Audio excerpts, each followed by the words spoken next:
Liliana Muñoz Gómez y pues les doy la bienvenida en nombre de todas nuestras autoridades de Radio Educación y gracias por estar este viernes 22 de septiembre aquí acompañándonos. Hoy vamos a presentar dos libros con motivo del 23 de septiembre de 1965, fecha emblemática que dio lugar posteriormente a la constitución de la Liga Comunista 23 de septiembre. El primer libro es Campesinos y Rebeldes, la lucha por la tierra en Madera, Chihuahua, 1945 a 1965. Aquí tenemos a su autora, Aline Paulina Aldana Vázquez, para quien pido un fuerte aplauso, por favor.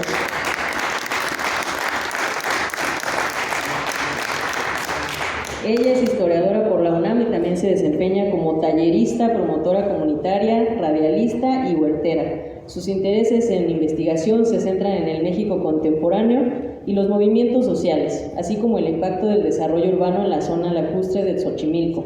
Actualmente trabaja con comunidades rurales y urbanas en acciones que les permitan el acceso a una vivienda adecuada. También se encuentra con nosotros quien va a moderar estas dos presentaciones, el doctor David Cilia. También un aplauso por favor para él. A quien agradezco que siga en pie de lucha siempre con este movimiento y que ya hemos colaborado en varias ocasiones. David, siempre un gusto poder estar apoyando de parte de Radio Educación. Él es director de Editorial Guasipungo Tierra Roja, integrante del Premio Nacional Carlos Montemayor y exmilitante de la Liga Comunista 23 de septiembre.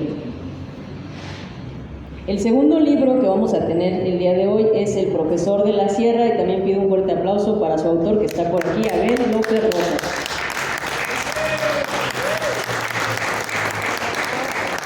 Gracias, Abel, por estar también por acá. Él es licenciado en Historia por la UNAM y maestro en Defensa y Promoción de los Derechos Humanos por parte de la Universidad Autónoma de la Ciudad de México. Pues muchas gracias, bienvenidos, y le cedo la palabra a nuestro querido David Cilia. Muchas gracias. Qué bueno que nos acompañan. Este es uno más de los ejercicios que haremos este año en conmemoración de la Liga Comunista 23 de septiembre, del 50 aniversario, precisamente una fecha anterior al emblemático 23 de septiembre, que para todos los que militamos en el movimiento armado socialista representa el inicio de una era, el inicio de este periodo que llamamos de lucha armada socialista en el México contemporáneo. Les agradezco en nombre de la editorial Guasipungo Tierra Roja y en algún momento después tomaré la palabra para expresar todos los proyectos que tenemos ahorita en puerta y de los cuales también queremos hacerlos partícipes. Mientras tanto, para no quitarles mucho tiempo y para que esto sea más ágil, quiero presentarles a la compañera Lina. Ya hicieron la presentación de ella, la compañera Liliana hizo la presentación de Lina, pero ya le cedo la palabra para que nos hable de su libro. Antes de esto, solamente quiero decirle que aunque son dos libros que abordan un mismo hecho histórico, no es que uno sea mejor o peor que otro, sino que ambos, desde mi punto de vista editorial, se complementan bastante para darnos a todos una visión casi tridimensional de lo que estaba pasando en la sierra al momento del lanzamiento de los compañeros del Grupo Popular Guerrillero, encabezados, entre otros, por el profesor Arturo Urales. Entonces, con ustedes, Aline. Muchas gracias a todas, a todos por estar acá este viernes. Gracias por el esfuerzo de movilizarse hasta este punto. Qué gusto estar en una radio pública. Muchas gracias a Radio Educación que nos permite. Un saludo también a todas las radios, ¿no?, comunitarias, a las radios públicas que siguen dando la batalla en este contexto donde la radio pareciera que va a morir, ¿no? Se apuesta tal vez por eso, pero en realidad persiste, y a través de las radios se han dado muchas luchas, ¿no? Se conoce la voz del pueblo en muchas comunidades. Entonces, un saludo y muchas gracias a esta radio pública que nos permite estar acá. Muchas gracias a Editorial Guasipungo Tierra Roja, a David, a las compañeras, compañeros que permiten, que hacen posible este esfuerzo. Sin duda que es una batalla que de pronto pareciera, pues no sé, que no llega muy lejos, pero en realidad es una forma más de dar la lucha, ¿no? Entonces, muchísimas gracias a ustedes. Gracias, Abel, un gusto estar acá nuevamente con él. Muchas gracias a mi compañero que está por acá, a todas, a todos, y en particular comentarles, este libro pues surge de nuestra investigación de tesis de licenciatura, ¿no? Ahí en la Facultad de Filosofía y Letras del UNAM, y bueno, pues es un trabajo de investigación, mucho en ese sentido. Acá lo intentamos hacer un poquito menos tedioso, ¿no? Quitarle un poco, pues sí, esta rigurosidad que luego piden las tesis, ¿no? Que Xochitl creo que no la conoce, esa rigurosidad, porque no citó, creo, ¿no? Dice la señora, pero bueno, nosotros sí nos pidieron citar bastante. Entonces, justamente esta tesis, esta investigación la hicimos con la guía, con el cariño, con el arropo del maestro César Navarro Gallegos, que por ahora pues ya no anda por acá físicamente, anda echando bullicio en alguna otra parte. Y muchas gracias a Pavel Navarro Valdés, su hijo, historiador, amigo, gracias por estar acá, y pues gracias al profe donde quiera que ande. Y bueno, sin más, pues justo el libro Campesinos y Rebeldes, la lucha por la tierra en Madera, Chihuahua, 1948-1965, como bien comentaba el compañero David, son complemento tal vez ambos textos, porque un poco lo que buscamos hacer en el texto de Campesinos y Rebeldes era rastrear esta lucha que el 23 de septiembre de 1965 tiene como el punto más álgido que todas conocemos, quienes nos interesan estos temas, esa fecha, y aún pienso, permanece la idea de que en realidad el Grupo Popular Guerrillero recién estaba actuando en 1965 y pareciera como parte de esta euforia, ¿no? de la Revolución Cubana y de las guerrillas, que surge este grupo, el primero en México, ¿no? Pero en realidad un poco lo que buscamos en el libro fue rastrear esta raíz, estas profundas raíces históricas de la lucha que se lleva a cabo, ¿no? ¿Por qué deciden armar un grupo? ¿Por qué deciden tomar esa otra forma de lucha, ¿no? La lucha política armada. ¿En qué radica, ¿no? esta necesidad? Y bueno, investigando por ahí en el Archivo General Agrario, en el Archivo General de la Nación, pues en realidad ellos empiezan a pedir la tierra desde 1936. Me centro en particular en un poblado, el libro se centra en un poblado que se llama Cebadilla de Dolores, en el municipio de Madera, muy cerca del mineral de Dolores, que actualmente sigue siendo explotado, que se siguen organizando algunas comunidades por ahí en contra. Es una minera canadiense o una filial de una minera canadiense la que está explotando estas minas ahí en mineral de Dolores. Y bueno, pues este pueblito, Cebadilla de Dolores, este pequeño que se va a formar en ejido, después de toda esta lucha logran que se les dote las tierras de manera ejidal, pues empiezan a organizarse desde 1936. Entonces, si rastreamos, para 1965 ya son 30 años prácticamente que se han estado organizando, que han estado pidiendo la tierra de una, de otra forma, haciendo marchas, mítines, ¿no? Enviando cartas, y no tienen ninguna respuesta satisfactoria.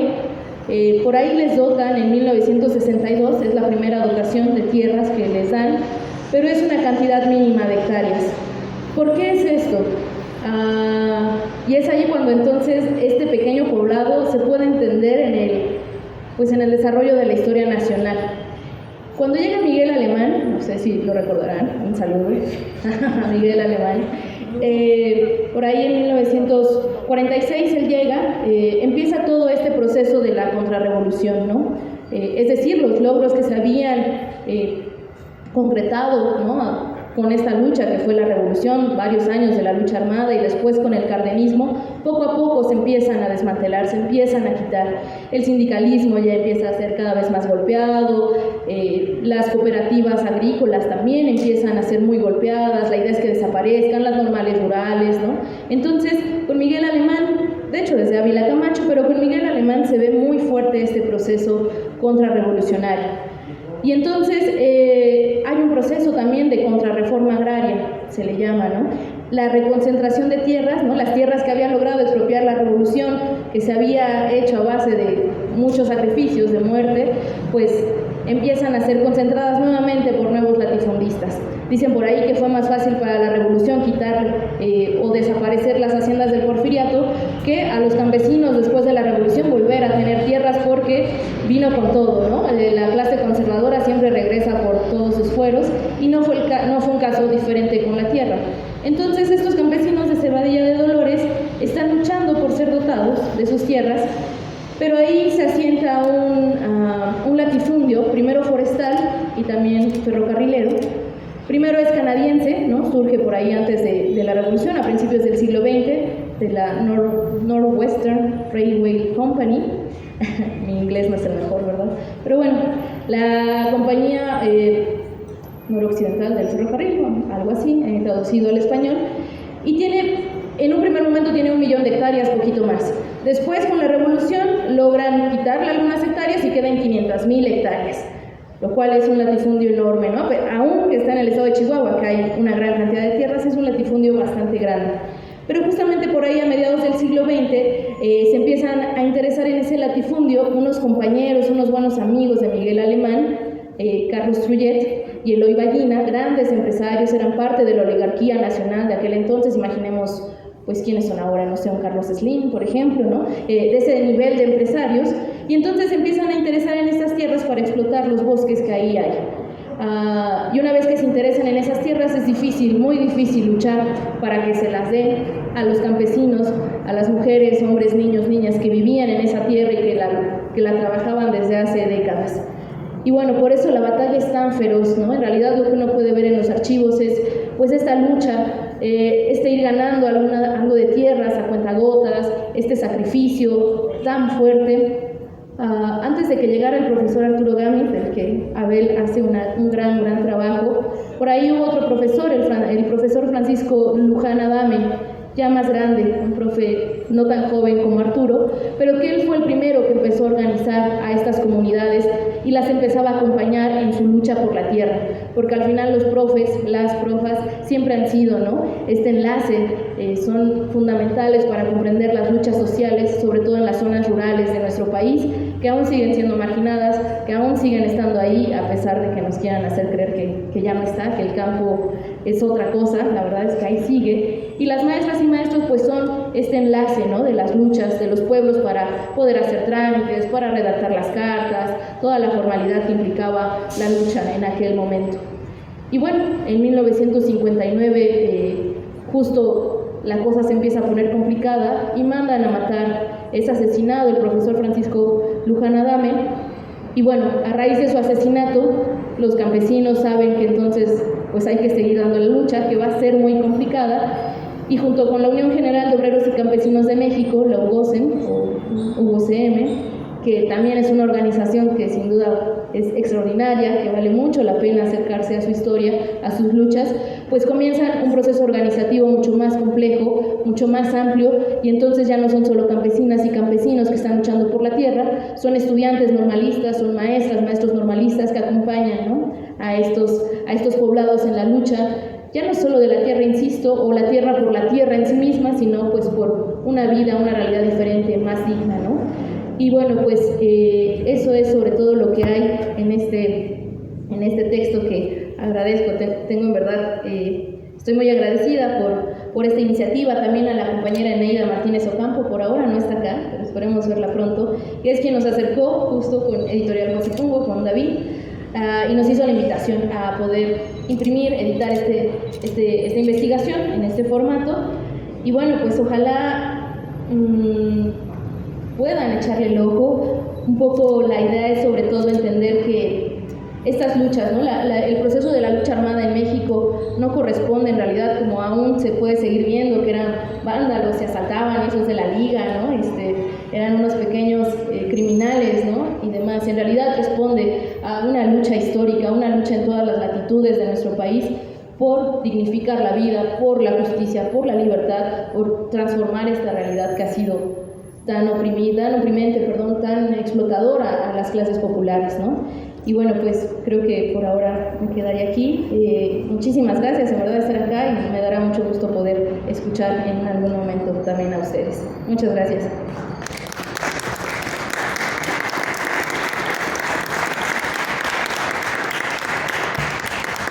Pues les invitamos, si alguien quiere hacer un comentario, alguna pregunta. ¿Sí? A ver, por acá. Gracias.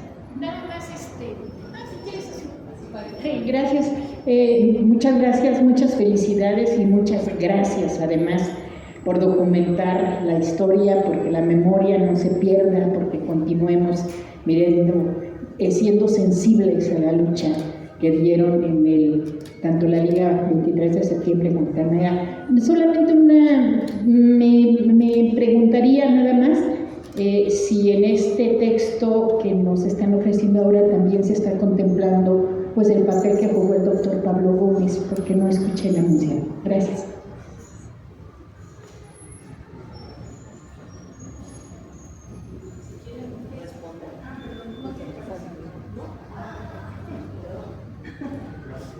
Entonces, si gustan tomar la palabra ustedes, por favor. Gracias, muchas gracias. Es una excelente pregunta y cierto. Fueron 13 los combatientes, 13 los que llevaron a cabo la acción, ¿verdad? Claro. Entre ellos el doctor Pablo Gómez, ¿no? Sí, también maestro, muy querido por sus alumnas, ¿no? Sí se menciona en el texto. Sin embargo, en realidad el último capítulo, que es el que habla un poco más ya de 1964 a 1965, ¿no? Que aborda ya como el proceso más álgido, no se centra tanto en el grupo popular guerrillero, sino más bien todavía como en esta parte de los campesinos, de esta organización, ¿no? Más bien campesina, que empieza a formar este grupo. Pero sí se menciona, se hace una pequeña mención a forma de reconocimiento de todos ellos, ¿no? Que participaron. Sin duda el profesor Arturo Gami es el nombre que más se puede escuchar. Sin embargo, él no lo hizo solo, ¿no? Estuvo acompañado de todos estos hombres valientes, maestros o estudiantes normalistas, la mayoría de ellos, ¿no? Y algunos campesinos como Salomón Gaitán. Pero sí viene por ahí la información o alguna referencia al doctor Pablo Gómez. Muchas gracias. Gracias. A usted.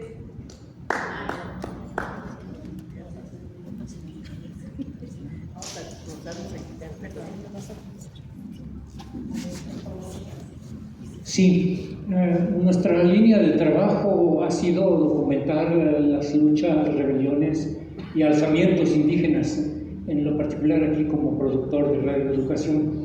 Y ha sido una inquietud el conocer si las comunidades rarámuri, hasta dónde estaban involucradas, porque conocí a varios de los viejos, como a Salvador Gaitán, como a Alejandro Suárez Ibarra, como Alvarito Ríos, y no tuve la oportunidad cuando ellos vivían de preguntarles hasta dónde hubo esta vinculación de las comunidades rarámuris con la lucha del Grupo Popular Guerrillero y las guerrillas que después hubo. Recuerdo en algún momento haber visto en la casa de Alejandro Suárez Ibarra en la colonia Roma un compañero rarámuri, pero pues andábamos muy cuadradotes todavía en aquel entonces y no tuve pues la inquietud, todavía no me nacía con la fuerza que ahora lo tenemos. Ojalá y pudieras darnos alguna luz al respecto. Sé que hubo rituales en el entierro de Salvador Gaitán cuando murió, rituales que realizaron los rarámuris, que estuvieron danzando, que estuvieron cantando, orando por él. Pero más no sé. Chelis ya se nos fue y pues le había preguntado yo y me dice, vamos a investigarlo. Está muy interesante esto que estás planteando. Me gustaría aprovechar la ocasión y si tienes alguna documentación al respecto, sería excelente conocerla. Disculpa. En los archivos, bueno, en la parte que yo investigué no hay como abiertamente alguna referencia. Si mal no recuerdo, sí mencionan a un campesino y eso, según yo, es en el texto de Jesús Vargas Valdés, Madera Rebelde. Jesús Vargas, que también es un historiador de Chihuahua, sí, ¿verdad? Que ha difundido mucho, tiene varios trabajos de la lucha de Madera y de Salvador Gaitán, también arrastró mucho su vida, de Álvaro Ríos. Menciona a es que ahora no me acuerdo si era rarámuri, pero sí a un compañero indígena, a Carlos Ríos, no, ¿sí es Carlos Ríos? Sí, ¿verdad? Que estuvo participando en la lucha, pero si mal no recuerdo, es asesinado. ese momento, pero no tengo ahora el dato. Sin embargo, creo que valdría mucho, ya seremos 2 o 3 o 4 que estemos investigando sobre ese tema, porque sí, ciertamente, bueno, la parte que yo investigué no es claro, pero por lo menos en ese texto de Jesús Vargas Valdés se menciona como la participación de Carlos Ríos. Lamento no ofrecer algo más, pero podemos investigar, eso estaría bueno. Sí, bueno, en el INER recientemente publicaron un libro que se llama Voces de guerrilleros y guerrilleras de la Liga Comunista 23 de septiembre en la Sierra Tarahumara. En el INER lo pueden, me parece que hasta está en versión digital, y sí, lo acaban, tiene unos meses que lo publicaron, y sí, precisamente se está recuperando esa parte de la presencia de las comunidades tarahumaras en los movimientos armados. Pues aprovechando que Abel ya demostró que sí no estaba en silencio, ¿le cedemos la palabra o hay más preguntas? ¿Alguien más por acá quiere participar? Sí, aquí. Porque igual todo esto es una que al ratito van a hacer más preguntas. Pero... ¿Sí, alguien más? Porque antes de pasar con Abel, para invitar una vez a Ricardo a que tome la palabra 5 minutitos y nos pueda platicar acerca de la noche que no acaba. Ricardo, por favor. Sí. Si puedes pasar, por favor, te dejo el micrófono.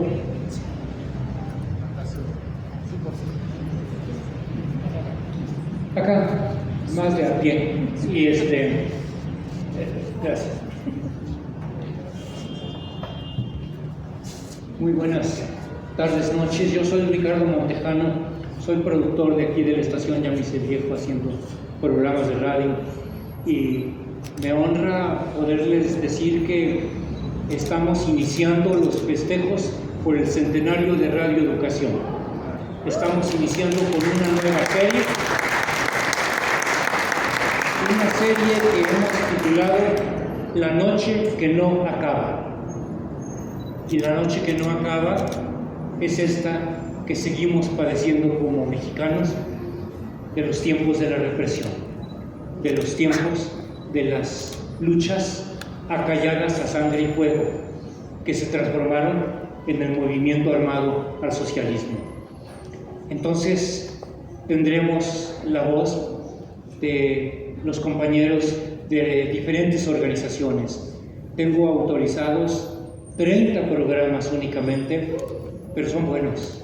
Son buenos porque van a ser una invitación a conocer, son breves, pero sirva esta ocasión para refrendar la libertad de expresión de la cual hacemos uso en Radio Educación desde hace mucho tiempo, y aunque hayamos sido un puñado de comunicadores, los de Radio Educación somos muy poquitos, lo hemos logrado preservar este ejercicio y seguimos ejercitándolo porque es un músculo y nuestro vicio es la realidad.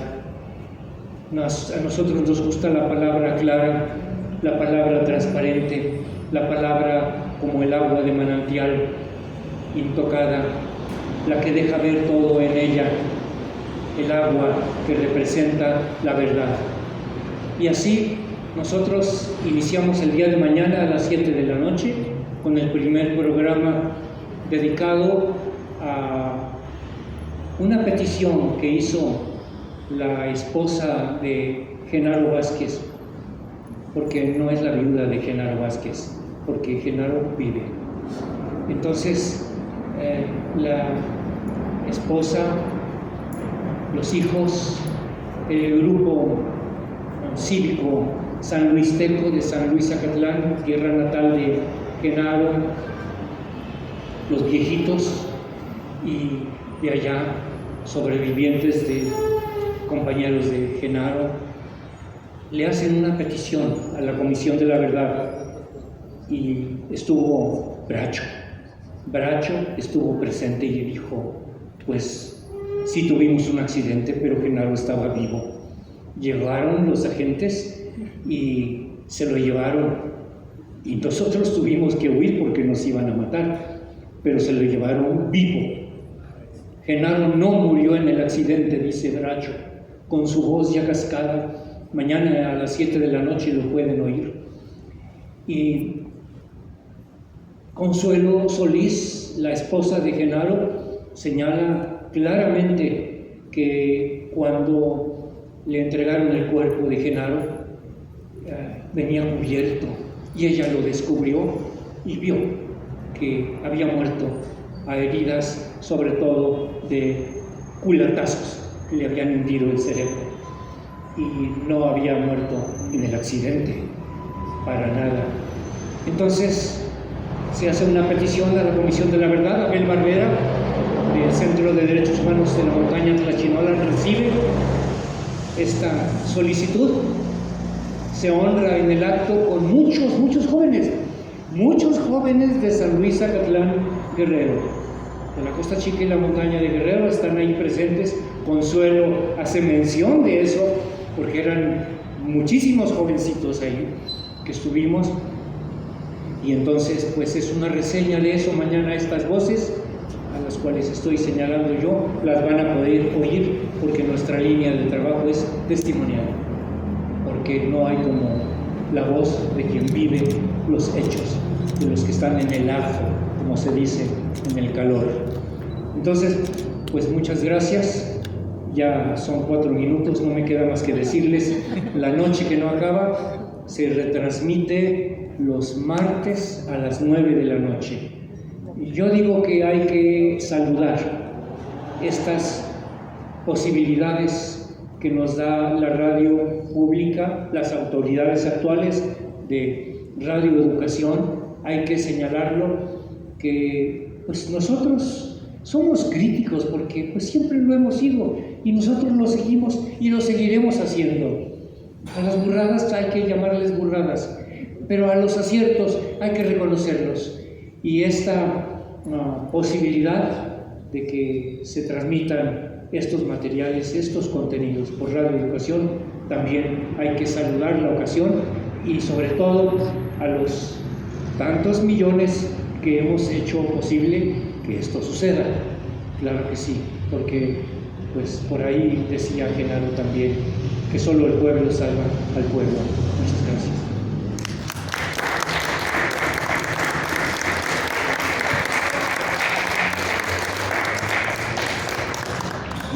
Muchas gracias, Ricardo. Pues esperamos su sintonía a partir de mañana. ¿Un comentario? Buenas noches a todos. Me felicito en primer lugar a la difusión de este tan importante proceso histórico que no olvidaremos, y que es una trascendencia no nada más para nosotros, sino los otros adultos y los que participamos con un granito de arena dentro de la guerrilla. Entonces, yo sí doy plena confianza de que esta difusión, por medio de esta gran difusora, sea el eslabón, porque hay pocas que difunden más por estos medios, porque como sabemos son medios corrompidos, ¿sí? Entonces, yo anteriormente siempre he seguido la educación, pero lamentablemente había gente que no difundía lo que dentro de la difusora, ¿no?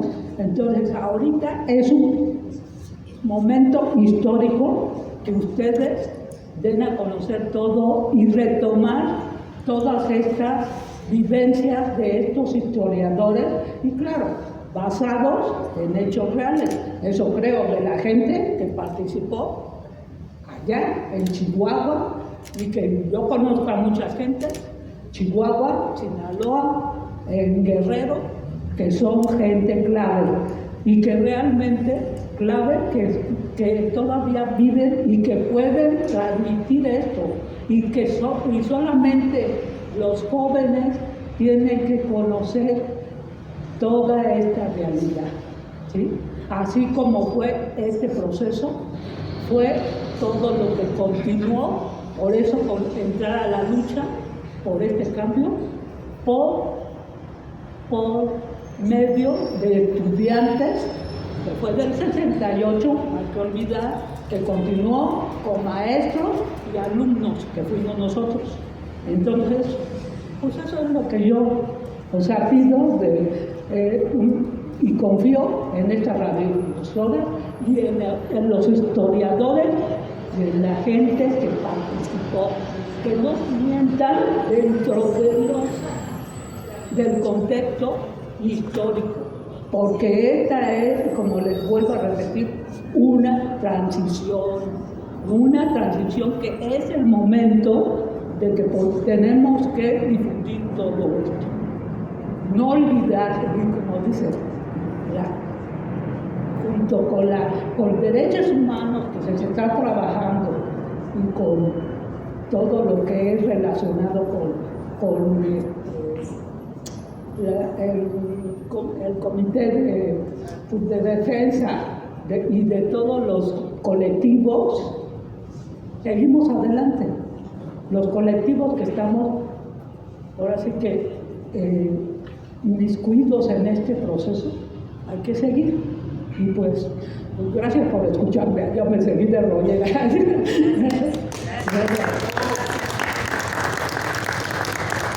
Muchas gracias. Y bueno, pues continuamos con la presentación. David, por favor. Bueno, vamos a continuar ya con la intervención del compañero Abel López Rosas con su libro El Profesor de la Sierra.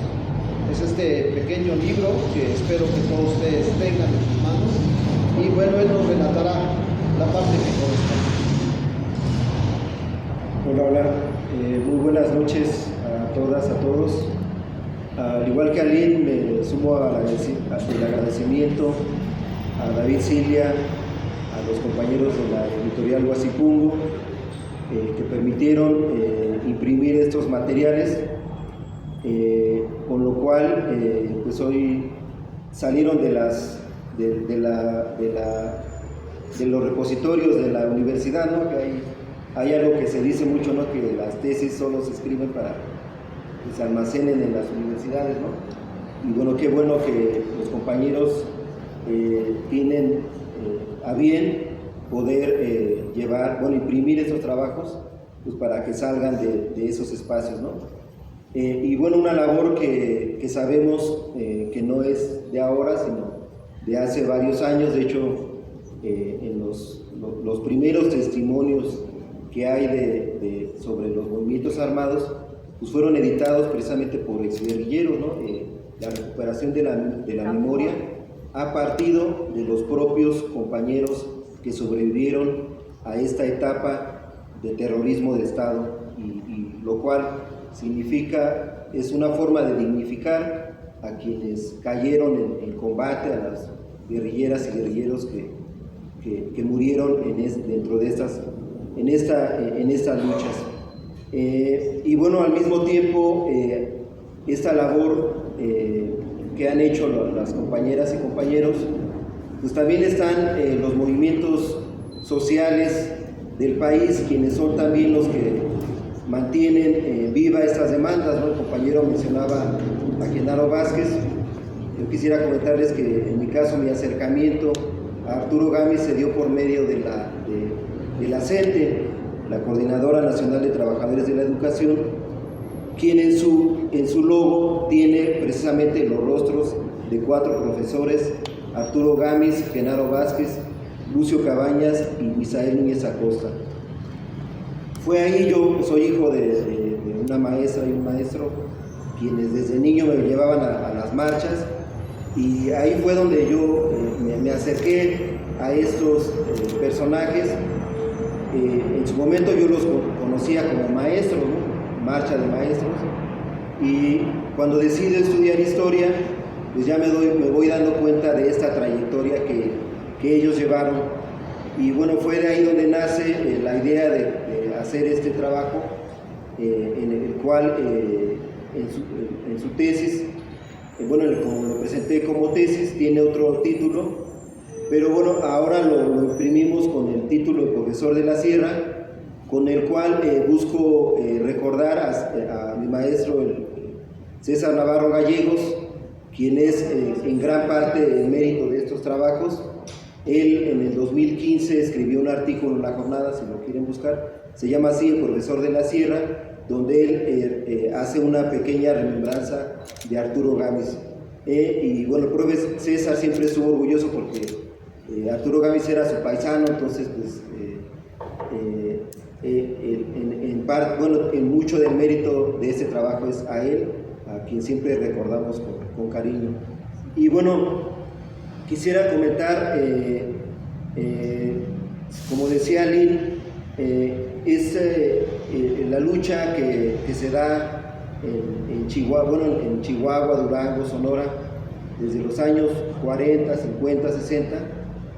Si bien sabemos que va a tener como un momento importante el asalto al cuartel de Madera, la importancia de reivindicar toda la trayectoria de estos movimientos. En este trabajo, a la par de que voy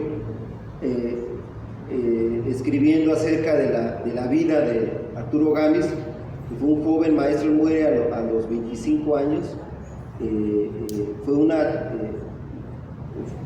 jóvenes, murieron muy jóvenes.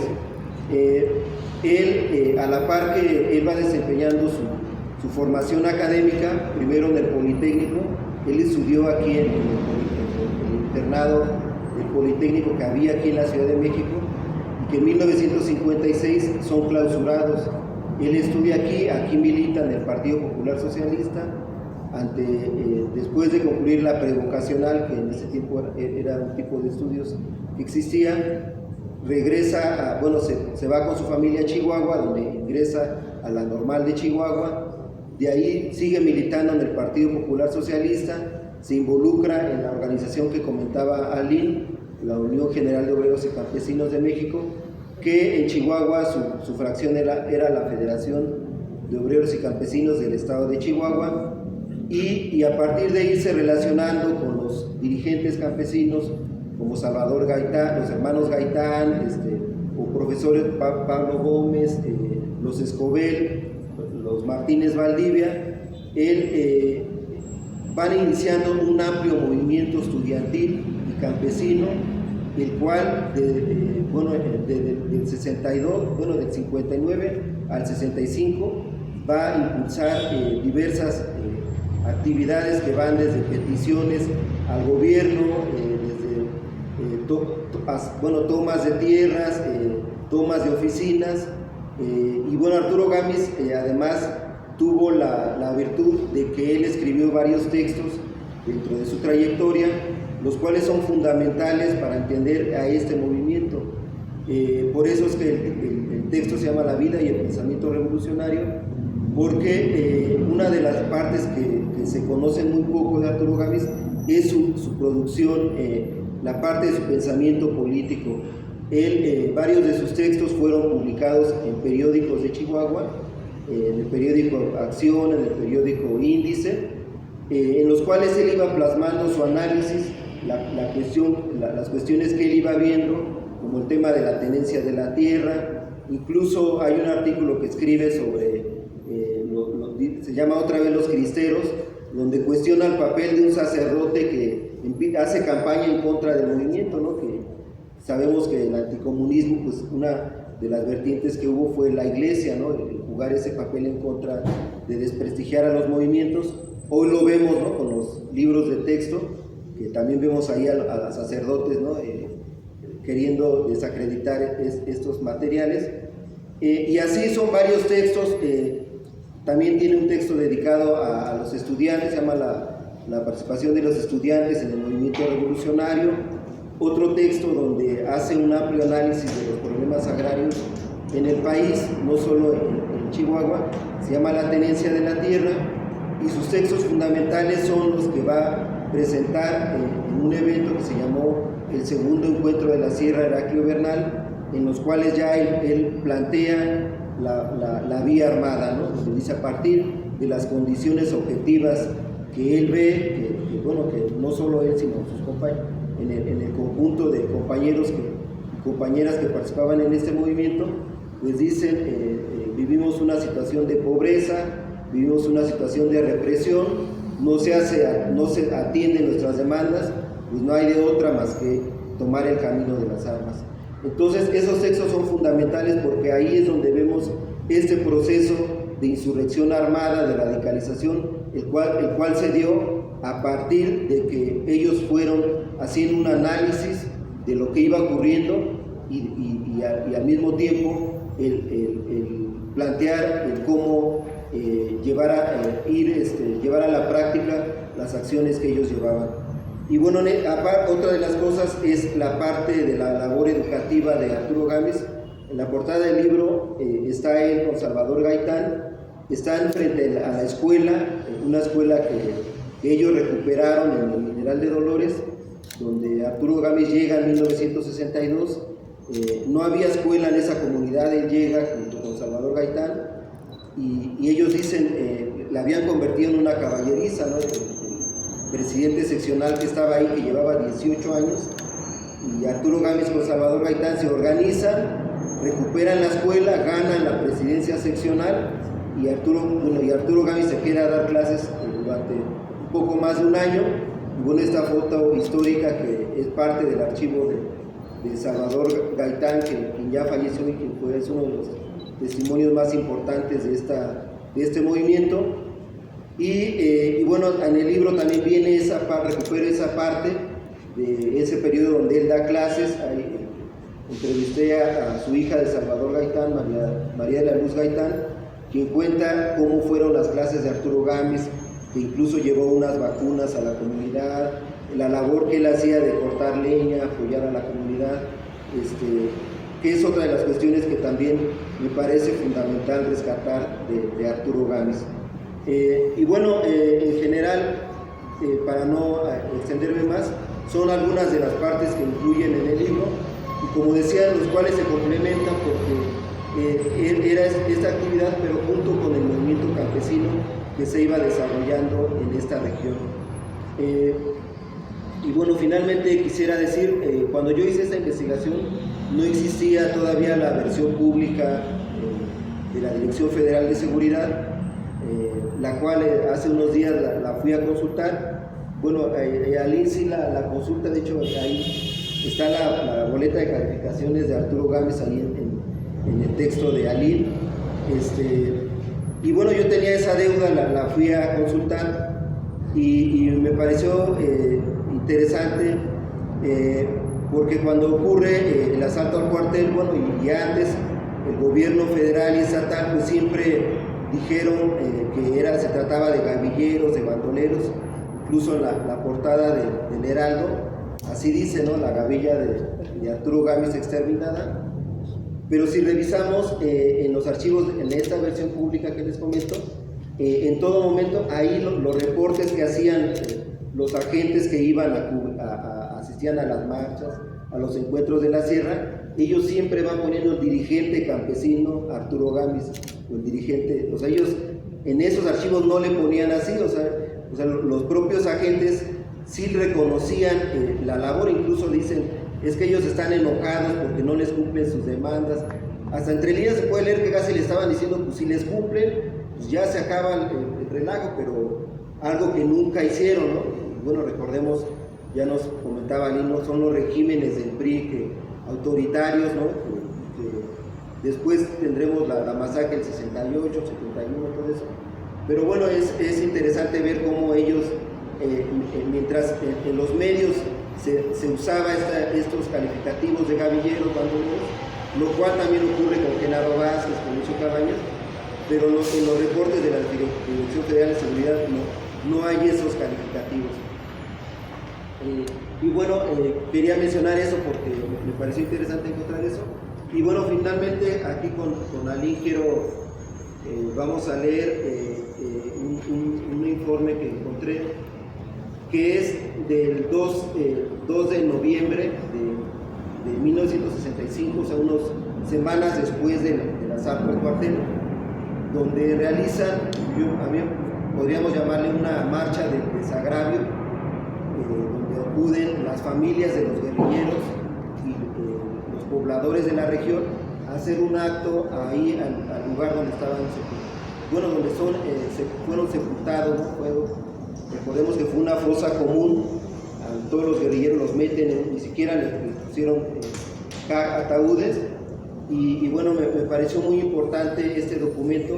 Bueno, digamos, dentro de las cosas buenas, sabemos que son archivos de espionaje, pero dentro de las cosas buenas que tiene es que llegan a transcribir algunos de los documentos que se repartían en ese momento, ¿no? Entonces aquí transcriben un volante que repartieron ese día, y bueno, no sabemos la autoría, pero seguramente entre los familiares y los compañeros de ellos. Entonces, bueno, para finalizar quiero dar lectura a este informe junto con este poema. Bueno, dice: Ciudad Madera, desde las 10 horas de hoy, 2 de noviembre de 1965, empezaron a desfilar por las tumbas de los guerrilleros caídos. El 23 de septiembre pasado, fíjense aquí como dicen guerrillero, ¿no? O sea, el informante está reconociendo que eran guerrilleros, ¿no? Dice: numerosas personas las que finalmente sumaron aproximadamente 500, entre las, hasta más de los de Frena, ¿no? Decía, entre las que se encontraban los padres de Arturo Gámez, de Gaitán y de Escobel, haciéndose notar que este último no falleció, pero formó en aquel entonces parte del grupo. También fue Juan Trejo, estudiante de Chihuahua, acompañado de Alberto Olivas, maestro de un plantel de Chihuahua. Alrededor de las 16 horas se distribuyeron entre los asistentes unos volantes mimeografiados conteniendo los siguientes versos dedicados a los mártires guerrilleros de Gámez. Dice: su sacrificio, compañeros, no fue en vano, y de eso seguros estamos, pues ya muchos sus luchas comprendimos y también las apoyamos. Pedían justicia social ustedes sí fueron buenos, pero de justicia social y del reparto de terrenos no disfrutarán los pueblos, las clases trabajadoras ni las clases explotadas, mientras se crucen de brazos y aguanten malos gobiernos. Compañeros campesinos, como ya lo hemos visto, nuestra lucha es desigual, pero para luchar nacieron. Compañeros campesinos, da tristeza lamentar que el Ejército Nacional, en vez de ayudar al pueblo, lo ha venido a pisotear. El Ejército Nacional solo ayuda a los de su manada, a los Molina y a los Vega, y a los matones Ibarra y a crueles latifundistas, como los de Bosques de Chihuahua. De estas luchas, compañeros, siempre habremos de emprender, mientras existan problemas como los que han causado ellos y su corte de Jinel, Bosques de Chihuahua. El obrero y campesino siempre juntos lucharán, pues ellos, como dos hermanos, siempre luchan por lo mismo. Sus vidas, compañeros, no en vano las ofrendaron. Rogaremos en el cielo, Dios los haya perdonado. Estos versos no me los inspiraron ni la hoz ni el martillo, emblemas del comunismo, pero sí me los inspiraron quienes pretenden detener la historia y el sufrir del campesino. Muchas gracias.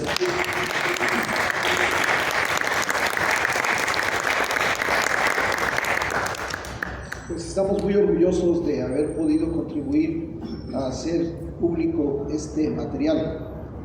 Lo que hemos puesto como meta es contribuir a la recuperación de la memoria. ¿Por qué tenemos que recuperar la memoria? ¿Por qué tenemos que hablar de personas que fueron nuestros héroes y cayeron en combate hace 58 años en Madera y a partir de hace 50 con la Liga Comunista 23 de septiembre? ¿Por qué estamos aprovechando esta fecha para conmemorar los 50 años de la Liga y los 58 años del 23 de septiembre? Porque tenemos que recuperar a nuestros héroes. ¿Pero por qué los tenemos que recuperar? ¿Qué nos mueve a recuperarlo? Y lo único que nos mueve a recuperarlo es que esto todavía no se acaba, esta lucha no se acaba. Esto por lo que se empeñaron ellos en transformar, esta realidad sigue existiendo y por tanto es muy importante para estas batallas que vienen, que el pueblo tiene que dar, que recuperemos la memoria, que sepamos quiénes fueron, que sepamos quiénes hicieron. Estamos viviendo una primavera democrática en nuestro país, pero tampoco nos chupamos el dedo y no creemos que esto va a ser eterno. mientras las clases opresoras sigan manteniendo en la pobreza y en la humillación a los trabajadores, siempre va a haber rebelión. Y en algún momento toda esta lucha que se ha dado no será en vano. Y no ha sido en vano, porque también gracias al movimiento guerrillero empezado el 23 de septiembre, pero que se continuó con múltiples organizaciones armadas que se plantearon la lucha por el socialismo, gracias a eso es que hemos podido acabar con la dictadura del PRI, hemos podido acabar con lo que en aquel entonces llamábamos el PRI gobierno o el autoritarismo gubernamental. Por eso es importante que recuperemos la memoria, por eso es importante que no dejemos de ser parte, de ser un corazón receptivo para todos estos mensajes que tenemos que sacar. A veces los tenemos que sacar de un lugar muy importante, de un tesoro grandioso que tenemos, que es la memoria de todos los que dieron la lucha en este proceso. De ahí tenemos un enorme bagaje, tenemos un enorme capital, tenemos unos bienes importantísimos, porque todos los compañeros que participaron tienen algo que decir. Por eso estamos empeñados en que los compañeros escriban, los compañeros que fueron militantes de la Liga, y uno de los próximos lanzamientos editoriales que vamos a tener es la historia de la Brigada Campesina de Ajusticiamiento del Partido de los Pobres, que será prontamente, antes de que termine este año, ustedes lo podrán tener en sus manos. Es un libro de más de 500 páginas, en donde desde adentro, desde la vivencia de un militante, se escribe de una manera crítica, de una manera autocrítica también, todo este proceso que marcó la lucha de Lucio Cabañas y el Partido de los Pobres. Es un libro, desde mi punto de vista, sin menospreciar todo lo demás, es uno de los mejores libros que hay escritos desde los propios militantes del Movimiento Armado Socialista.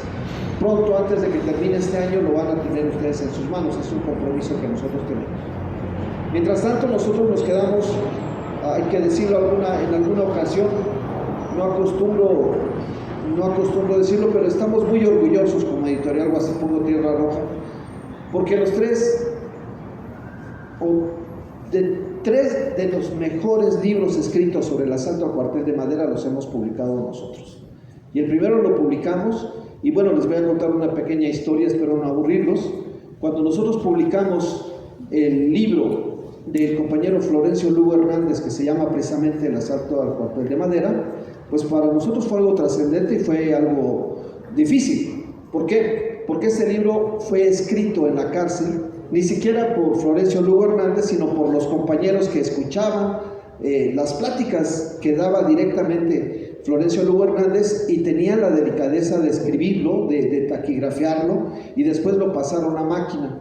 En Lecumberri, esa vieja Lecumberri, donde los halcones, donde los represores golpeaban y robaban a los presos políticos, estas hojas pudieron salvarse.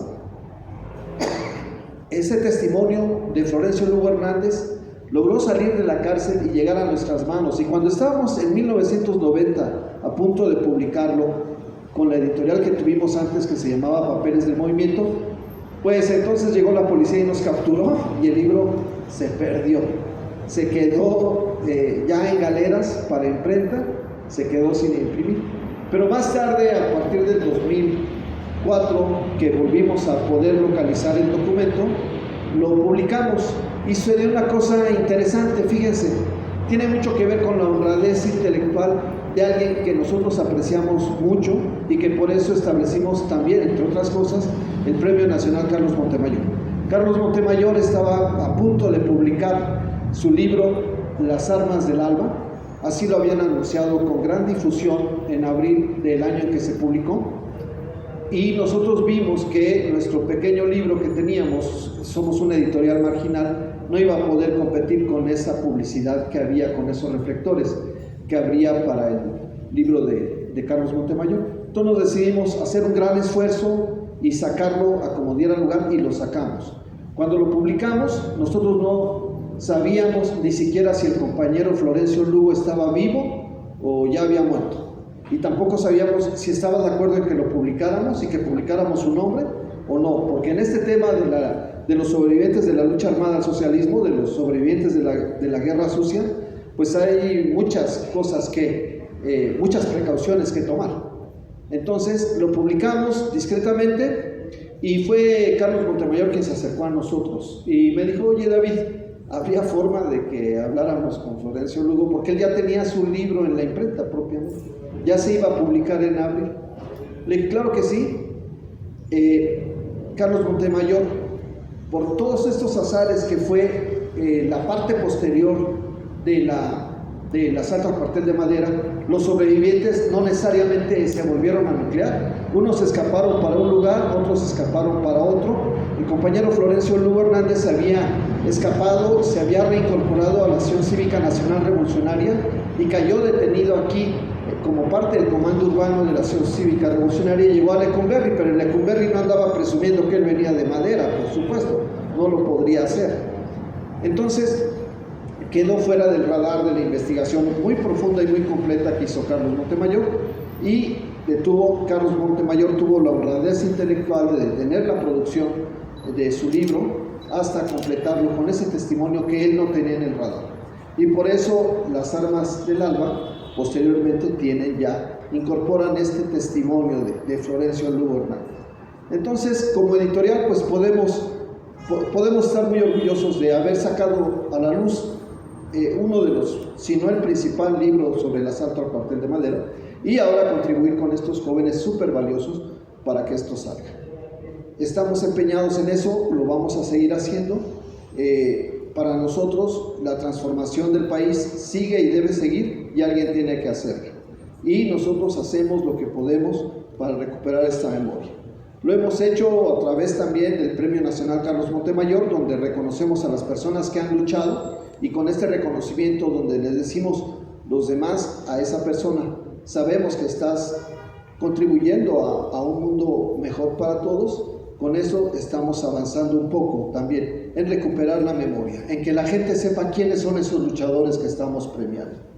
Y también lo estamos haciendo mediante el trabajo de la Asociación de Sobrevivientes de la Guerra Sucia, mediante nuestra revista que publicamos, que se llama Vivir para Contarlo, que no estoy yo para contárselos, pero si quieren recibirla, lo único que tienen que hacer es pasarnos su WhatsApp para que se las hagamos llegar a todos ustedes. Y mensualmente estamos haciendo este tipo de recuperación de la memoria histórica. Por eso nosotros agradecemos también que todos ustedes estén acá, que todos ustedes puedan escuchar de viva voz de quien investigó, porque es una investigación muy seria la que hicieron los compañeros, y también que nos ayuden a difundir todo esto con las personas que ustedes conocen. Nuestro interés no es el lucro. Aquí hay libros, las personas que por algún motivo no tengan suficiente dinero, les podemos dar una cuenta y ahí nos depositan y se llevan los libros. Lo más importante para nosotros es que esto se pueda difundir. Ahora, para el día de mañana en Guadalajara vamos a tener un evento en conmemoración del 50 aniversario de la Liga, ahí en el barrio de San Andrés, allá en Guadalajara, Jalisco.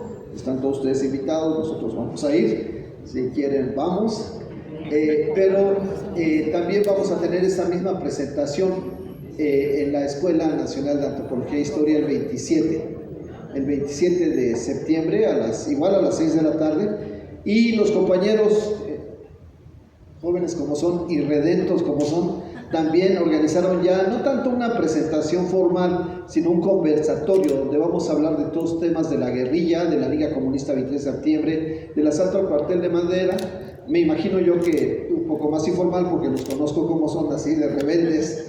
Esto va a suceder pasado mañana en Xochimilco, a la 1 de la tarde, en un lugar emblemático para los jóvenes de allá que se llama Chinampulques. Lo de pulques no tiene nada que ver con esa bebida espirituosa, es otra cosa. Bueno, acompáñenos y también ahí podremos disfrutar pulques y disfrutar de esta plática, porque necesitamos platicar de todo esto, necesitamos reflexionar todos juntos de todo esto, porque juntos construimos en un momento una propuesta de transformación, y ese juntos tiene que ser también ahora en estos momentos. Porque estamos en una primavera democrática, pero nada nos garantiza que no tengamos que dar una fuerte lucha por transformar nuestro país y como parte de la transformación del mundo también. Pues les agradezco en nombre de Editorial Huasipungo Tierra Roja, le agradezco a Radio Educación, que siempre han sido muy solidarios con nosotros, a la compañera Liliana Muñoz y a los demás compañeros, el compañero Ricardo. Bueno, muchas gracias por todo. Si hay comentarios que quieran hacer, pues mucho gusto, ¿no? Sí, les invitamos a participar. ¿Alguna pregunta, algún comentario aquí para los compañeros? Ahora sí. Muchas gracias.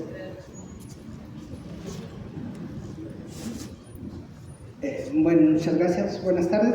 A mí como hijo de César no me queda más que felicitarlos. Les aseguro que pocas satisfacciones son, sí, la de ver el trabajo de tesis concluido, pero sería otro sentimiento de verlo ahora como publicación, que estaría igual de orgulloso de ustedes. Y también reconocería a la editorial por la publicación de estos trabajos de Aline, de Abel y el de Neida, de los cuales algo le llamaba la atención, que los tres trabajos pues, son dirigidos por cosas. Y solamente como un comentario de lo que servía, la difícil relación entre las comunidades indígenas y la guerrilla socialista en Chihuahua en los años 60 no era tan fácil, porque había un elemento que tiene también mucha historia en la Tarahumara, que es la iglesia y la misión jesuita. Entonces, todavía en los años 50, principios de los 60, no es la misma, por más progresistas y liberales dentro de la iglesia que hacían los jesuitas, no es todavía la que sería en los 70 con teología de la liberación. Entonces, todavía en esta época, hacer coincidir guerrilla socialista y las comunidades indígenas con la fuerte presencia jesuita no era tan fácil. En los 70 ya los testimonios darán que hay acercamientos, pero en esta época todavía no, por esta particular situación que es parte de la historia de la Tarahumara, que es uno de los otros agentes que tendrán que estudiar más para los siguientes trabajos de investigación, que es la presencia de la misión jesuita en la. Bueno, sería el comentario. Yo quisiera hacer un comentario, sí, ahorita, bueno, tú, ¿sí? Sobre esta parte de la relación de los pueblos indígenas con la lucha armada socialista en México, que es el planteamiento que hizo el compañero Ricardo Montejano. La pregunta muy específica sobre Chihuahua y el movimiento de Arturo Gámez, ya la contestó la compañera, me parece que así como la contestó está bien, pero quisiera resaltar un tema, que es la relación de la guerrilla que se implementó por parte de la Liga Comunista 23 de septiembre en el cuadrilátero de oro, en la región de Chihuahua, Sonora, Sinaloa y Durango. Por la mañana hoy comentábamos que precisamente los antecedentes antropológicos de uno de los pueblos de México, de los pueblos originarios de México, los primeros antecedentes antropológicos, se conocen gracias a la Liga Comunista 23 de septiembre. Estoy hablando del pueblo guarijío de Sonora. Este pueblo, hasta antes de la participación directa de las fuerzas de la Liga Comunista 23 de septiembre en el cuadrilátero de oro, propiamente no era conocido. Y hay una relación muy intrínseca en este desarrollo de esta particular lucha guerrillera de la que conocemos poco. Hablamos mucho de la de Lucio Cabañas, Genaro Vázquez, como guerrillas rurales, pero este fenómeno político-militar que se dio en el cuadrilátero de oro casi es muy desconocido.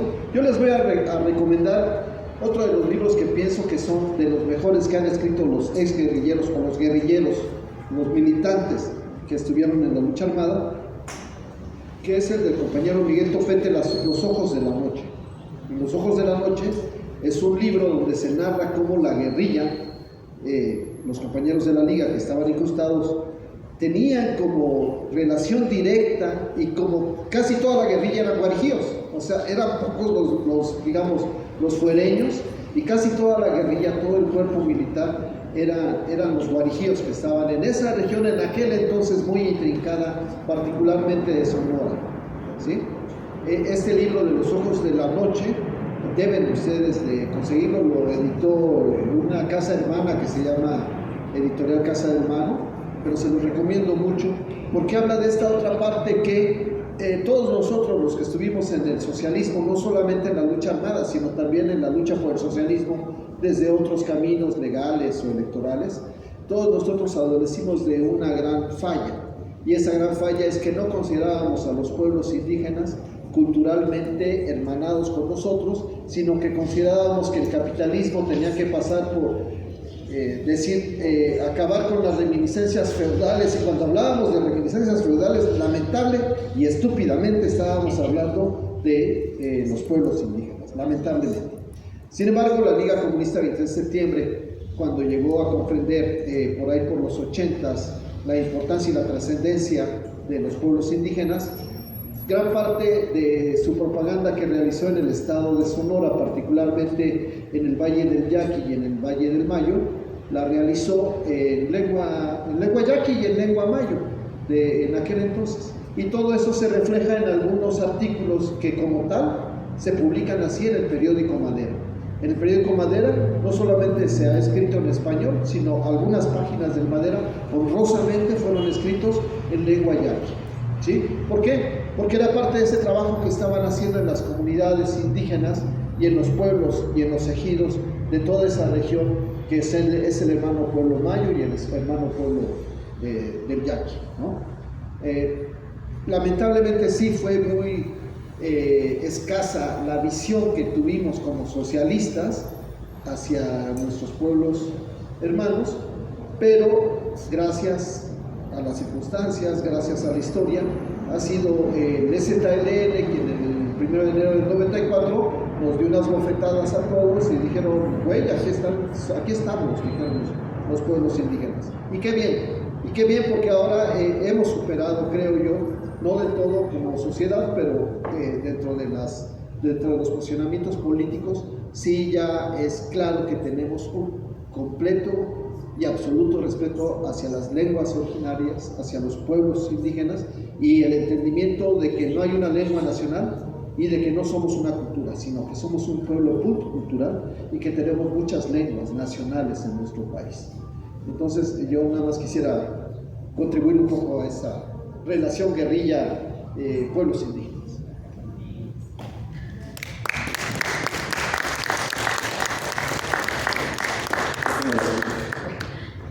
Buenas noches. Bueno, primero pues felicitarles por la recuperación de esta memoria histórica tan valiosa, que hacía mucha falta. Bueno, y sigue haciendo falta, ¿no? Hay mucho por compilar. Ahorita que comentaba sobre el periódico Madera, pues alguna vez tuve oportunidad de tenerlo, bueno, de pasarlo por las manos, porque no me lo dejaron, pensaban que me lo iba a quedar. Pero no sé si hay alguna publicación que compile todas las ediciones que surgieron en ese momento. Sería interesante también que hubiera una recuperación al respecto. Bueno, por un lado eso. Por otro también, pues, como comentabas hace rato, Ricardo, pues esto no acaba, o sea, todavía seguimos teniendo una gran cantidad de muertos, desaparecidos, sí, por luchadores sociales, de periodistas, están intentando dar a conocer la verdad, están dando una lucha porque esto cambie. Sería aquí también la pregunta sobre la vigencia de la lucha armada. Hablamos de una primavera democrática. Podría ser un tanto debatible, ¿no? Todavía tenemos una burla muy grande por parte de los sistemas judicial, legislativo, inclusive ejecutivo, y se sigue dando la lucha social, se siguen dando muchas protestas, sigue habiendo muchos desaparecidos, sigue habiendo mucha represión. Entonces nos hablaron de que ya hay un fin de las ideologías. Bueno, ¿quién dice eso? ¿A quién le conviene decir que hay un fin de las ideologías? Obviamente los que hemos estado en mayor o menor grado participando o simpatizando en alguna organización sabemos que esto no es así, que esto todavía continúa. Entonces sí hay una gran desesperación por esa memoria histórica, pero en lo actual y de aquí para adelante, ¿qué hay? Entonces creo que debemos analizar también esa parte.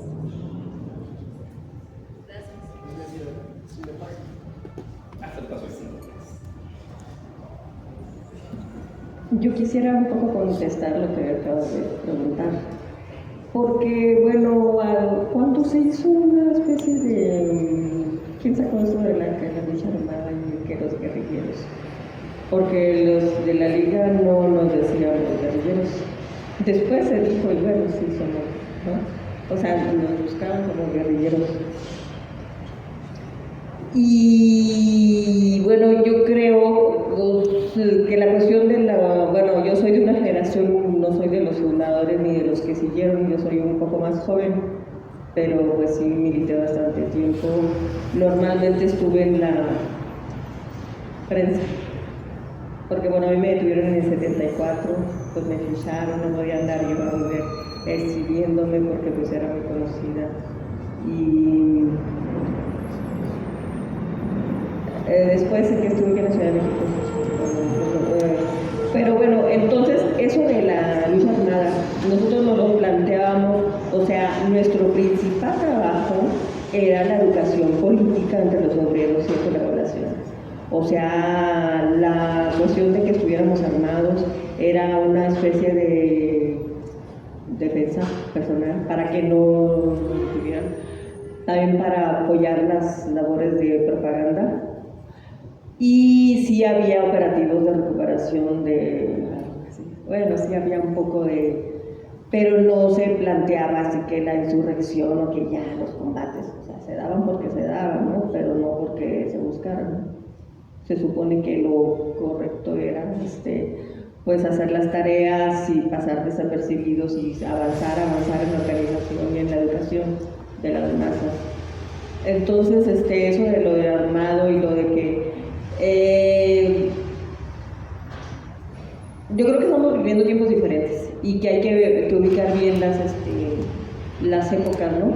O sea que esto de ahora, o sea, es diferente, son etapas diferentes y hay que hacer un análisis concreto y bueno, sí, ahí sigue, sí, es diferente. No sé si contesté un poco porque sí, yo tenía, yo creo que así como todos, o sea, yo soy mujer, ¿no? Entonces, como que había, o hay, así que hay que les gustan las armas, ¿no? O sea, que dentro de la organización, pues así que les gustaban, aplacarme, pero no era tanto.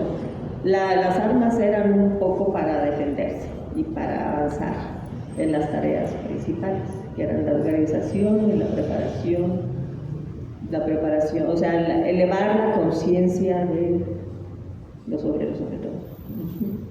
Había dentro de todo este proceso un documento que es el documento principal hasta el momento de la Liga Comunista 23 de septiembre, que es de cuestiones fundamentales del movimiento revolucionario en México, escrito por Ignacio Arturo Salas Obregón. En alguna parte de este documento dice: ¿es para nosotros la lucha armada la principal forma de lucha? Y contesta Oseas: no, para nosotros la principal forma de lucha es la organización política de la clase obrera, etc. Así lo dice textualmente, ¿no? Respondiendo a otras agrupaciones políticas que nos acusan de creer que ya la insurrección está a la vuelta de la esquina. Un poco lo que dice la compañera es cierto. ¿Por qué usar las armas? ¿Por qué si yo tengo que ir a dar un discurso ante un grupo de obreros? ¿O por qué si tengo que ir a pegar mi propaganda o repartir mi periódico ante un grupo de obreros tengo que ir armado? Porque si no voy armado, me capturan, me torturan, me asesinan o me desaparecen. Entonces tenían que ir armados en una forma de autodefensa, pero Oseas lo decía claramente: es el momento donde la lucha armada es la principal forma de lucha, y tajantemente dicen: no, eso no es de nosotros, ¿sí? Lo de nosotros es lo que explicó un poco la compañera Lourdes Bermúdez, que fue militante, que fue detenida, que fue desaparecida y que afortunadamente tenemos aquí entre nosotros. Bueno, ahora sobre todo esto de la memoria. Nuestro texto, nuestro manual era el quehacer del movimiento revolucionario de Lenin. O sea, ¿qué dice Lenin? La creación de un periódico especial aquí. Sí. Ahora, esto de recuperar la memoria. Todos los Madera están en una página que formamos que se llama Documentos de la Liga 23. Documentos de la Liga 23, WordPress. Ustedes tecleen Documentos de la Liga 23 y ahí encuentran todos los Madera. pero si hubiera alguno que no, o tuvieran dificultades, no tienen que registrarse, no tienen que hacer nada más que picarle al que quieren y ya bajarlo. También está en la página de WordPress de sobrevivientes de la guerra sucia. Todos los materiales están ahí. Pero si se les dificulta porque no le entienden a internet, algunos, digo, ya aquí ahorita todos le entienden. Con mucho gusto les proporcionamos el PDF, nada más nos escriben, ¿no? Nos escriben, o nos echan un WhatsApp. Si están interesados en más libros o en estos textos de madera, les doy mi WhatsApp o un WhatsApp donde pueden escribir y se los mandamos, ¿no? Bueno, acerca de la vigencia de la lucha armada que también preguntabas, miren, a veces, y tuvo que ser así por la situación en que vivimos, hubo una partición de la izquierda en dos fracciones, una que planteaba la lucha armada y otra que no, que planteaba la lucha democrática o por los cauces legales, etc. Eso nos llevó también ya en la vida real a una sobreideologización de la lucha armada. Para unos era muy importante o no determinante la lucha armada como aspecto ideológico, había una sobreideologización de eso. Sin embargo, la lucha armada o la lucha pacífica o la lucha electoral o cualquier forma de lucha son herramientas que tenemos, ¿sí? Si de repente quiero clavar un clavo, me gustaría tener un martillo, pero si de repente quiero sacar un alambre de un lugar donde no puedo, me gustaría tener unas pinzas. Eso tiene que ver con lo que decía la compañera de hacer un análisis concreto de la situación concreta. Ahora, ¿podemos descartar ya la lucha armada? ¿Por qué? O sea, ya no voy a usar nunca el martillo. ¿Por qué? Porque ya nunca va a haber clavos. No. O sea, el que estemos en otra situación, en otro momento, en otra coyuntura, no quiere decir que las formas de lucha ya fueron, ¿sí? Están ahí. No podemos, nadie debe renunciar a ninguna forma de lucha, porque eso tiene que ser determinado por el análisis concreto de la situación concreta. Yo me pregunto, hasta hace poco, hace 2 años, cuando lo de Frena, pero también cuando lo de Gustavo de Hoyos y el otro imbécil periodista, que estaban hablando de un golpe de Estado y que iban incluso con los generales a ponerse afuera del campo militar a decirles que dieran un golpe de Estado contra el tirano que estaba convirtiendo México en una Cuba, etc.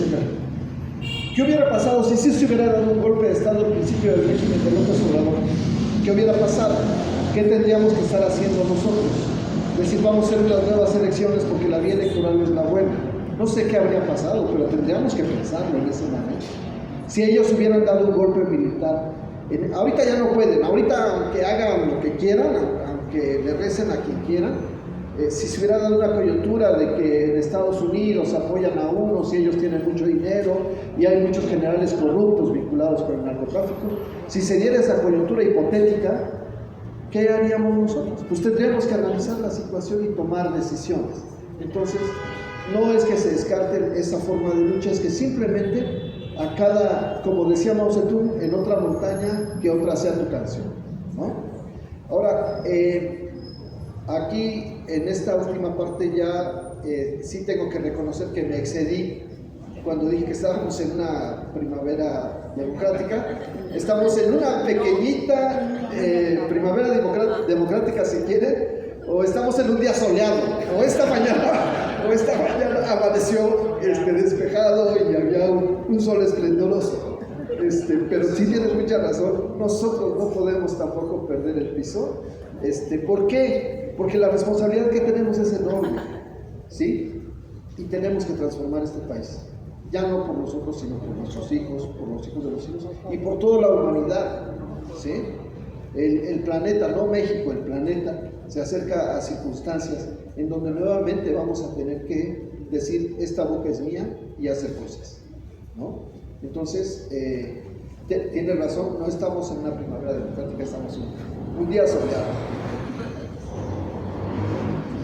Ricardo Monticano.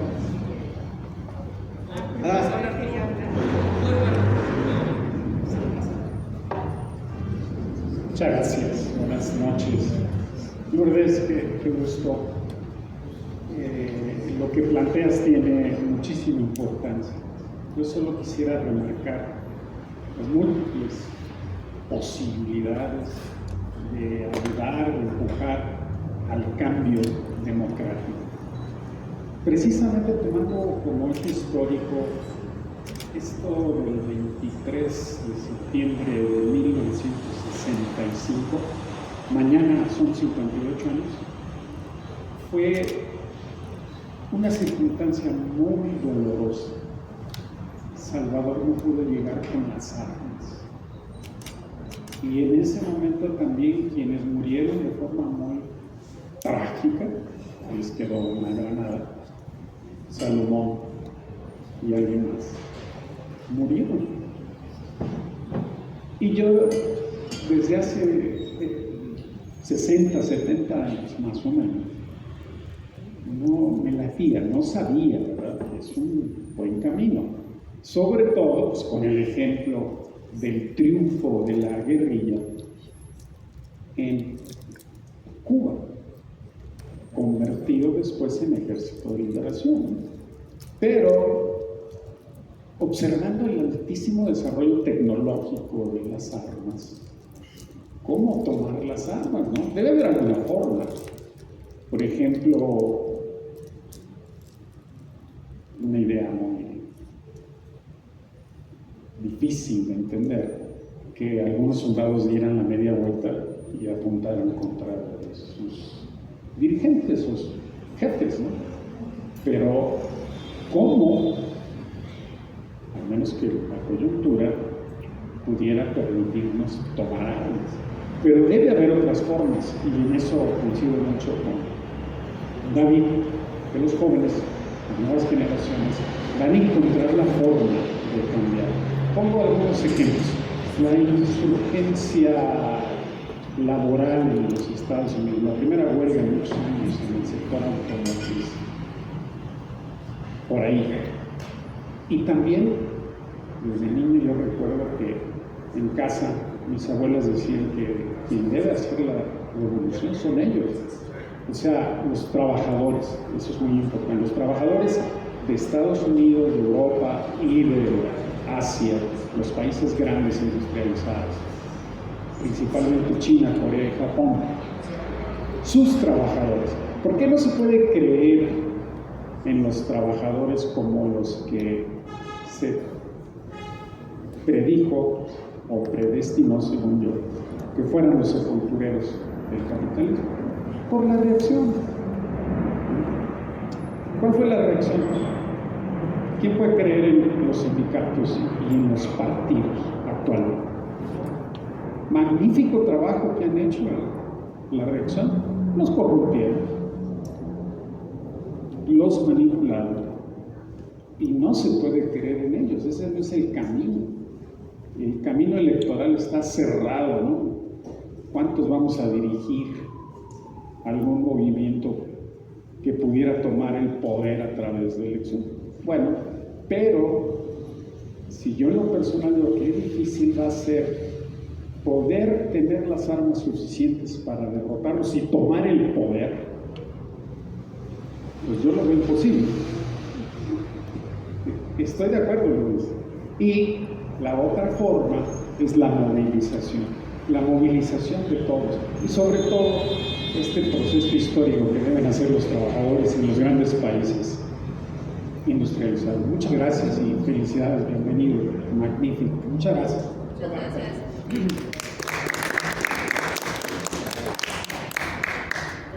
Sí, pues yo únicamente quiero enfatizar que somos un pueblo afortunado, porque somos muy apasionados por la historia. Ahora se está haciendo una radionovela sobre Francisco Villa aquí en Radio Educación. Y Villa levanta discusiones. En mi casa levantaba discusiones familiares la figura de Francisco Villa, porque el abuelo fue su banquero, su administrador de Pancho Villa. Algunos billetes por ahí los andaba firmando. Y la hermana de mi abuela, Luz Uranga, pues también andaba ahí de su secretaria de Pancho Villa. pero la discusión sobre la historia la vivimos aquí en radio a cada rato, y haciendo programas se levantan polémicas maravillosas. Y yo creo que eso es algo muy, muy sano. Yo creo que esa es una necesidad de lo que está apuntando David, de esta necesidad de recuperar la memoria. Yo, por ejemplo, ahí tengo un libro que en los años 70 me lo hicieron llegar para politizarme. Se llama Rompiendo la Noche, de Osip Piatnitsky. Y es un libro que, qué barbaridad. Él era el jefe de la sección clandestina de la Internacional Comunista, el encargado de levantar insurrecciones en diferentes países, Osip Piatnitsky. Y ese libro levanta muchas polémicas.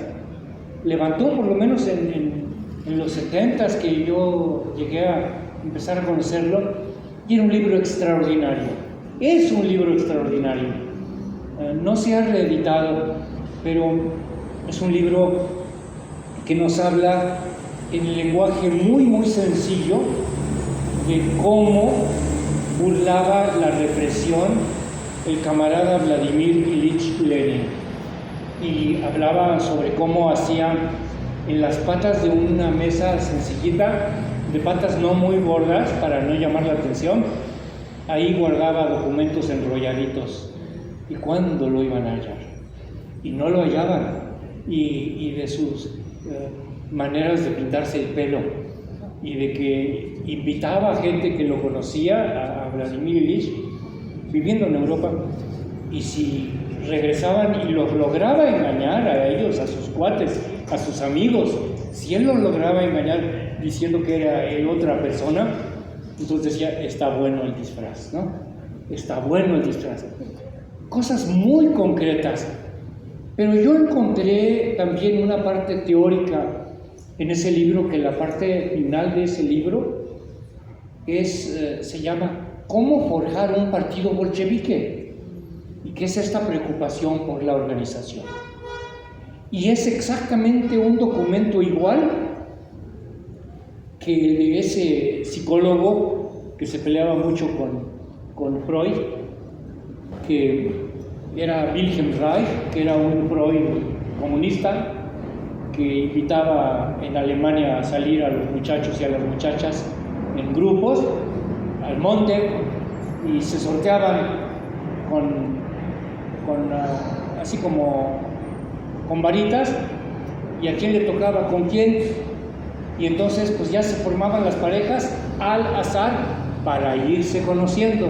Y entonces ya si te tocaba de pareja, bueno, pues te vas a conocer con ella, o tú, muchacha, te vas a conocer con él, y tengan su experiencia, conózcanse. Y él decía que la represión sexual era un arma muy poderosa de control. Lo corrieron del Partido Comunista Alemán, y obviamente. Y ese libro de la psicología de masas del fascismo de Wilhelm Reich tiene una parte final que es una copia exacta, o la copió Osip Piatnitsky, de cómo forjar un partido bolchevique, y son los mismos principios de cómo construir una organización, y habla de la horizontalidad. Entonces, son cosas de la historia fascinantes, y todo esto nos apasiona como mexicanos, y es extraordinario, un fenómeno. Y entonces, pues esta invitación, yo lo colaboro hoy aquí. En la mañana estábamos grabando con el ingeniero Fructuoso López en el estudio C de Radio Educación, un compañero tutunacú, ¿no?, de la cultura de acá, de Veracruz, del Tajín por acá. Y le decía, ¿pero qué son los voladores de allá de Papantla? ¿Qué son? ¿Qué son? ¿Son águilas que bajan? ¿Y de qué se está hablando? ¿Del sol que desciende? ¿No? Dice, no, los voladores que bajan son flores. Son estas formas magníficas de la vida, la culminación de la vida. Y nos dio una explicación desde su punto de vista de la cultura tutunacú, y no conocemos nuestra historia, nos la han escondido. hasta hace muy poco tiempo mis primos, y yo les di a conocer otras anécdotas de mi abuelo Ricardo Montejano. Mi abuelo Ricardo Montejano, el que tuvo dos chambas. Una era el contador del libro que decía, yo no es que sea de Chihuahua, sino que Chihuahua es mía. ¿Cómo se llamaba? Terrazas, Luis Terrazas. Él llegó a ser contratado por Luis Terrazas, y entonces cuando llegaron las nuevas leyes de Hacienda, le dijo don Luis Terrazas: señor Montejano, vamos a necesitar hacer 2 libros, uno para saber cómo están nuestras finanzas realmente, y el otro para enseñárselo a Hacienda. Y sabía que la vida le iba en ellos y se negaba mi abuelo, y le dijo: ay, don Luis, le dijo, creo que le voy a fallar, porque yo nada más aprendí en la escuela de contabilidad a llevar un libro, yo de libros no sé, de más de uno no sé, y entonces pues, disculpe, voy a renunciar, y ha sido un placer trabajar con usted. Y ya renunció a esa chamba, pero ya había sido contador de banquero de días de esas fechas en que fue gobernador Pancho Villa. Pues la historia nos apasiona, y eso es algo bueno, eso es algo sano, lo corroboramos en esta estación. Y pues luego estas presentaciones de libros, pobrecito Malacara, que vino a presentar su libro de jazz y no llegó gente, había una gente, nos sentábamos aquí para hacer bolita porque no llega la gente a las presentaciones, y aquí habíamos un puñado de interesados y de necios, porque ya pasó mucho tiempo y no se ha vaciado esto. Esto quiere decir que estamos bien prendidos con esta temática que es la historia, qué nos ha pasado. Los gringos tienen abuela, pero no se acuerdan. Abusando. 2 horas más. Miren, precisamente el próximo diciembre se cumplen 110 años de que Francisco Villa fue gobernador de Chihuahua por un mes, en diciembre, y creó tantas instituciones que forman parte del desarrollo que estamos hablando, una emancipación. Pero los grandes revolucionarios perdieron la guerra, la ganaron los traidores, y estamos sufriendo lo mismo que hace más de 500 años. Perdón por el abuso. Muchas gracias. Muy bien, pues esto puede durar toda la noche y toda la vida. Entonces vamos a poner fin, si los compañeros quieren decir algo. Sí, va a mencionar el compañero Abel los nombres de los combatientes que cayeron en el asalto al cuartel de Madrid. Bueno, también no podemos dejar pasar que también el 26 de septiembre se cumplen 9 años de la desaparición forzada de los normalistas de Ayotzinapa, y que sabemos que el normalismo rural pues tiene una larga trayectoria de lucha, cumplió 100 años, y bueno, la importancia de también recordar ese acto. Por eso está la imagen de los caídos en madera y también el cartel, quienes gusten acompañar en la marcha del 26 de septiembre. Bueno, voy a mencionar a los nombres de los caídos aquel 23 de septiembre, tomando en cuenta que cuando los mencionemos, pues también estamos pensando en aquellos otros guerrilleros y guerrilleras que cayeron en los siguientes años, pero como decía el compañero David, pues que tenemos como fecha, o se toma como fecha emblemática, el 23 de septiembre de 1965, los mencionamos a ellos, pero teniendo en mente también a estas compañeras y compañeros. Entonces, si me acompañan, podamos, después del nombre, decir presente. Arturo Gamis García.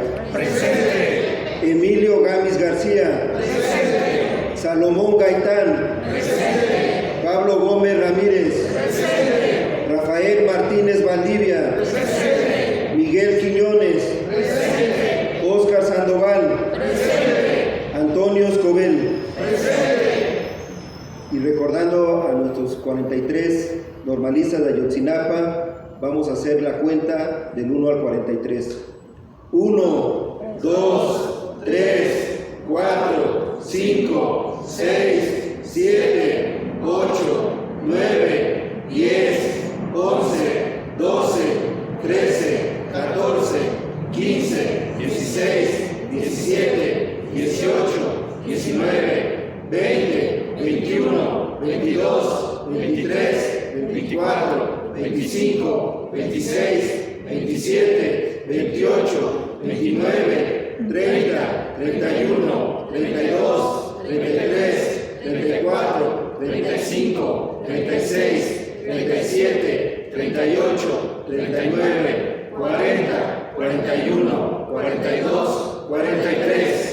¡Justicia! Porque vivos se los llevaron. ¡Vivos los queremos! Porque vivos se los llevaron. ¡Vivos los queremos! Muchas veces justicia.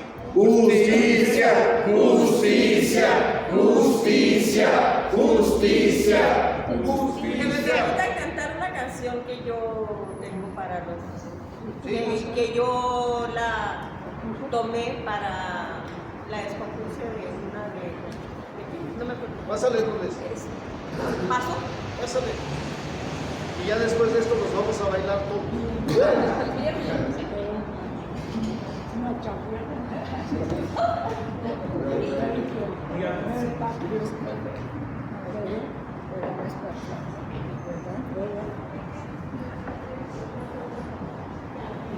Yo pensé en las mamás, yo también soy mamá y creo que ningún mexicano desea la suerte de los muchachos que desaparecieron.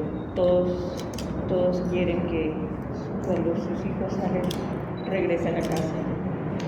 Entonces por eso se me ocurre esta. Yo no quiero más mentiras, solo quiero la verdad. ¿Dónde están los estudiantes? Yo pregunto, ¿dónde están los 43, los normalistas? Yo los quiero ver, los 43, los normalistas, yo los quiero ver, mirar sus ojos, besar su frente, saber que viven en realidad, volver a verlos,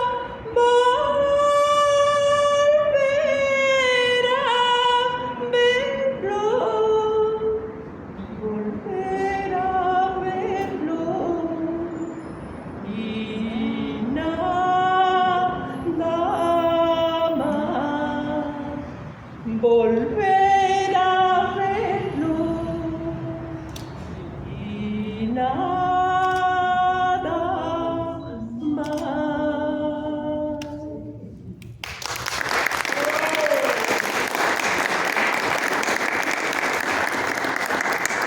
Ha sido un placer para todos, pero muchas gracias. Muchas gracias. Gracias.